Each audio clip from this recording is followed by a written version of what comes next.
ஆண்டவரும் இரட்சகருமாக இயேசு கிறிஸ்துவின் இனிய நாமத்தில் உங்கள் யாவருக்கும் அன்பின் வாழ்த்துக்களை தெரிவித்துக் கொள்கிறேன். அருமையான தேவ பிள்ளைகளே, புதிய நாள் புதிய நம்பிக்கை தின தியானத்தின் மூலமாய் இந்த நாளில் கூட உங்களை சந்திப்பதில் நான் மிகுந்த மகிழ்ச்சி அடைகிறேன். அல்லேலூயா. இன்றைக்கு கூட கர்த்தர் நம்ம கொடுக்கிற வார்த்தை என்ன? ஏசாயா தீர்க்கதரிசன புஸ்தகம் 43 அதிகாரம் 18வது வசனம் கூட நான் வாசிக்க கேட்போம். முந்தினவைகளை நினைக்க வேண்டாம், பூர்வமானவைகளை சிந்திக்க வேண்டாம். அல்லேலூயா. இங்கே தீர்க்கதரிசி மூலமாய் ஆவியானவனுக்கு சொல்லுகிற காரியம் என்னவென்றால், முந்தினவைகளை நினைக்க வேண்டாம், பூர்வமானவைகளை சிந்திக்க வேண்டாம். தேவப்பிள்ளைகளை நம்ம முந்தின வாழ்க்கையை நம்ம திரும்பி பார்க்கும்போது சில வேளைகளில் அது வேதனையாயோ மன உளைச்சலாயோ நம்ம கடந்து வந்த பாதைகளை ஒரு எத்தனை அவமானங்கள், எத்தனை நிந்தைகள், எத்தனை போராட்டங்கள், எத்தனை விதமான இழப்புகள், பல விதமான தோல்விகளெல்லாம் நாம் பார்த்துருப்போம். அதனால்தான் இங்கே ஆவியான சொல்கிறாரு, முந்தினவைகளை பழைச நினைக்காத, பூர்வமானவைகளை காலங்காலமாக தலைமுறையாக முன்னாடி இருந்த காரியங்களை யோசிக்காதீங்க அப்படின்னு சொல்லிட்டு தேவப்பிள்ளைகளை.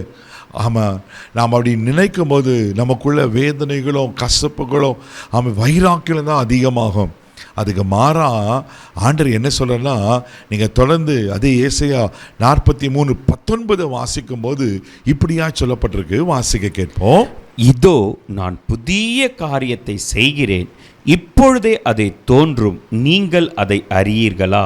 நான் வனாந்தரத்திலே வழியையும் அவ்வாந்தர வெளியிலே ஆறுகளையும் உண்டாக்குவேன். ஆமென், ஆமென். நினைக்காதீங்க, சிந்திக்காதீங்க, இதோ நான் புதிய காரியத்தை செய்கிறேன். அல்லேலூயா. ஒருவேளை முந்தின வாழ்க்கை, கடந்த காலங்கள் வேதனையாயும் பல விதமான நெருக்கம் உள்ளதாக இருந்தாலும் இன்றைக்கி கர்த்தர் என்ன சொல்கிறேன்னா, நான் புதிய காரியத்தை செய்ய போகிறேன். அது சொல்லிட்டு அடுத்த வார்த்தை, இப்பொழுதே அது தோன்றும். அல்லேலூயா. தெய்வ பிள்ளைகளே, இந்த நாள் உங்களுக்கு ஒரு விசேஷித்தமான நாள். பரிசுத்த ஆவியானவர் திட்டமாய் நம்மளோடு பேசுகிறாரு. ஆமென். என்ன சொல்கிறேன்னா, நான் புதிய காரியத்தை செய்ய போகிறேன்.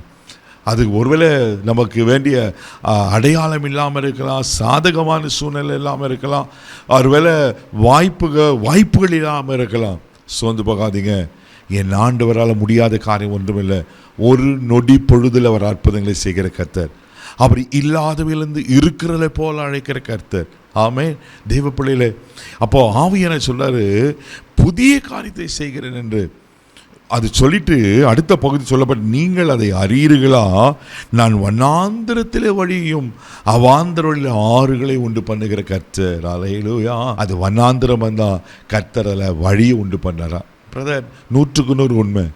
இப்போ இன்னைக்கு என் வாழ்க்கை எப்படி இருக்குன்னா, வனாந்திரம் போல தான். வழி தெரியல, அடுத்த ஸ்டெப்பு செய்கிறது என்னத்தை எடுக்கிறதுன்னு தெரியல, அடுத்த காரியம் என்ன செய்கிறதுன்னு தெரியல. அவ்வளோ ஒரு குழப்பமான சூழ்நிலை, எல்லாவற்றையும் இழந்து போல சூழ்நிலை. ஏன் நான் வாழறதுக்கான செத்து போகலான்னு இருக்கிற சூழ்நிலை. அப்படி கலங்கிருக்கீங்களா? உங்கள் வாழ்க்கையை வனாந்திரமாகவும் அவாந்திர வெளியாக இருக்கிறா? பயப்படாதீங்க, கர்த்தர் உங்களுக்கு வழியை ஆயத்த பண்ணுவார். அல்லேலூயா. அவர் செங்கடலிலேயே அவன் வழி ஆயத்த பண்ணுவாரனா, உங்கள் வனாந்திரத்தை கர்த்தர் மாற்ற மாட்டாரா? உங்கள் அவாந்தர வழியை நீர்த்தடகமாய் மாற்ற மாட்டாரா? அதனால் ஆண்டவர் என்ன சொல்கிறேன்னா, பழைச நினைக்காதீங்க, முந்தினதை முடிஞ்சிச்சு, அவ்வளோதான். கர்த்தர் புதுசு செய்ய சொல்லுகிறார். இந்த புதிய நாளில் இந்த நம்பிக்கையோடுங்க. அதனால சங்கீத புஸ்தகம் 115 சங்கீதம் 12 வசனம், கர்த்தர் நம்மை நினைத்திருக்கிறார், அவர் ஆசீர்வதிப்பாரா. ஆண்டவர் சொல்றாரு, நீ முந்தின நினைக்காத, என்ன நினை, நான் உங்களை நினைக்கிறேன். ஆண்டவர் அவருடைய நினைவில் நீங்களும் இருப்பானா? எப்படி இருக்கும் பாருங்க. கர்த்தர் கைவிட்டுவாரா? ஒரு நாளை கைவிட மாட்டார், அவர் ஆசீர்வதிப்பார். ஆமென். அப்போ முந்தின நினைக்காதீங்க. பூர்வமான கசப்பான அனுபவங்கள், தோல்விகள், ஒரு எப்படிப்பட்ட பாதையில் கடந்து வந்து தெரியல, அதெல்லாம் மறந்துட்டு ஆண்டவருக்கு நன்றி சொல்லுங்க. அவர் புதிய காரியத்தை செய்வார். கண்களை மூடி நம்ம ஜெபிக்கலாம். தகப்பனே, உமக்கு நன்றி சொல்லி உமக்கு துதிக்கிறோம், ஸ்தோத்திரப்பா.